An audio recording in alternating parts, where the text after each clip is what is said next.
왕의 부름을 입지 않고 나아갈 때 죽을 수도 있음을 알면서도 죽음의 위기에 놓인 자신의 민족, 곧 하나님의 백성들을 생각하며 나아갔던 에스더는 그동안 숨겨왔던 자신의 정체성을 밝히며 악한 하만의 깨와 계획들을 밝힙니다. 그로 인해 모르드게에게 앙심을 품고 그를 죽이려고 계획했었던 하만은 자신이 준비한 나무에 매달려 죽음을 맞이하게 됩니다. 그날 하만의 꾀에서 목숨을 건진 모르드게와 죽으면 죽으리라 라는 각오로 왕에게 나아갔던 에스더는 자신들의 목숨을 유지하게 된 것에서 만족하여 머무르지 않고 왕에게 나아갔던 처음 목적대로 모든 유다인에게 내려진 하만의 유대인 말살 조서를 철회하여 주길 왕에게 간청합니다. 하지만 한번 왕의 반지에 도장이 찍힌 조서를 철회할 수 없는 페르시아의 법을 따라 왕은 에스더와 모르드게로 하여금 페르시아의 127개의 모든 지방에 필요한 모든 문자와 언어로 그들이 원하는 조서를 써 보낼 수 있도록 선처합니다. 자신의 유다인된 곧 하나님의 백성된 정체성을 지켜내려 했던 노력으로 인해 발생한 유대인 말살 계획에 무고한 희생제물이 된 자신의 동족을 지켜봐야 했던 모르드게의 비통한 마음은 이루 말할 수 없는 것이었습니다.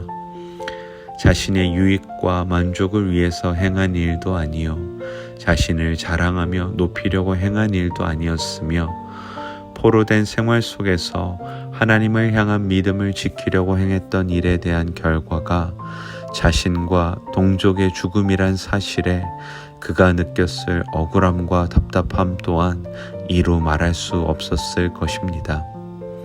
하지만 억울함과 극심한 괴로움의 상황 속에서도 끝까지 자신의 믿음을 지키려 한 모르드게와 그런 그의 요청에 순종한 에스더를 통해 하나님의 공의는 하나님의 때에 하나님의 방법으로 드러났습니다. 즉 공의의 하나님께서 하나님의 백성을 향한 끝없는 자비와 사랑으로 그들의 힘만으로는 도저히 어쩔 수 없는 상황을 반전시켜 죽음의 올무를 생명의 역사로 바꾸셨습니다.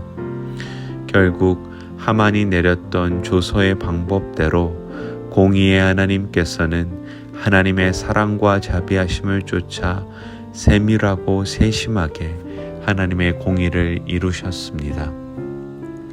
어느 시대를 살든지 하나님의 백성으로 하나님의 자녀로 하나님을 향한 믿음을 지키고 살아간다는 것은 참 쉽지 않습니다. 더욱이 주님을 향한 믿음을 지키려고 한 일들이 오히려 내게 화를 가져오는 상황 앞에서 하나님의 뜻을 끝까지 신뢰하는 것은 어리석은 일처럼 비춰지기도 하며 비참한 마음에 하나님을 향한 신뢰를 포기하게끔 만들기도 합니다. 그럼에도 불구하고 크리스천으로서의 믿음을 포기할 수 없는 이유는 우리의 믿음의 대상이 되신 하나님께서 하나님의 백성을 그분의 공의와 사랑으로 다스리시며 돌보시기 때문입니다. 그러므로 답답하고 억울한 상황 속에서 비통함과 슬픔 속에서 크리스천으로서의 믿음을 지켜낼 수 있는 방법은 우리가 믿고 있는 분이 누구신지 기억하는 것입니다. 하나님께서는 그분의 공의와 사랑을 온전히 이루시기 위해 죄의 삭수로 죽을 수밖에 없는 우리를 구원하시기 위해 자신의 아들을 내어주신 분이십니다.